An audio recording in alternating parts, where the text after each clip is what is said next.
Entertainment Law by Daniel Paterson. Interview Expert Review, February 17th, 2015. Episode 59 of Entertainment Law Update. Robert Allen worked for Universal for over 16 years. In this first case, which was brought against Sirius XM Radio.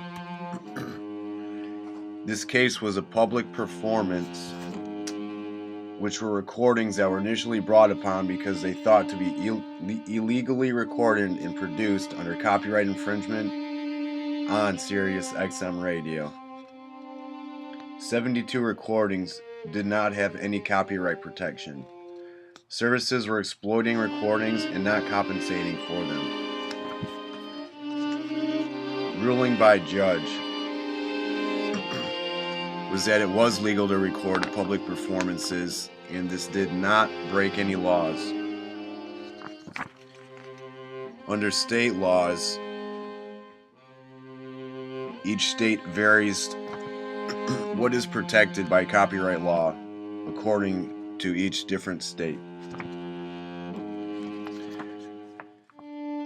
Each state has various laws protecting the recordings within the state it was taken from.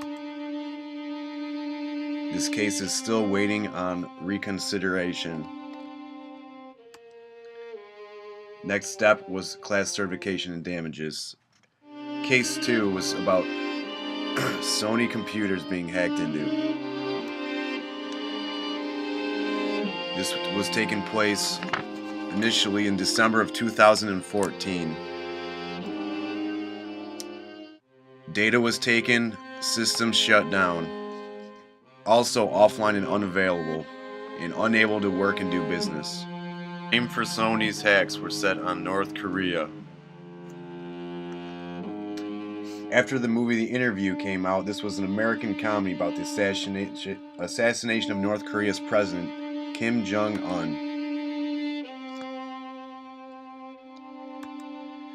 This could have also been by disgruntled employees. We didn't have any proof that it was of North Korea that was the ones that did hack into Sony.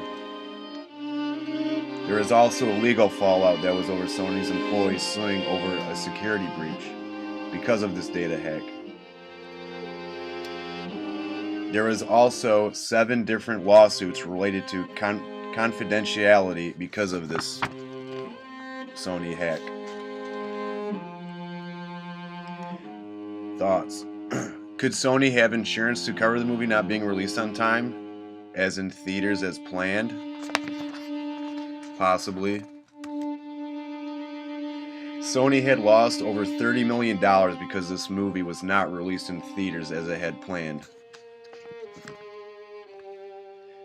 There is also business interruption insurance that you're able to purchase to protect your company just in case these sorts of hacks could possibly happen in the future.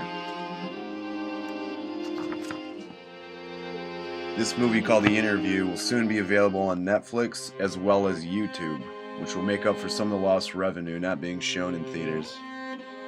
Case number 3, digital products. Products sold online having tax dues, so the end user does not have to pay this tax. These tax forms are most commonly seen on airplanes. Case number 4.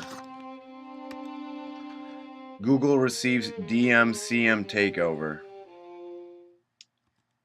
DMCM stands for Digital Millennium Copyright Act. 75% more DMCM takedown notices in 2003 than we did in 2012.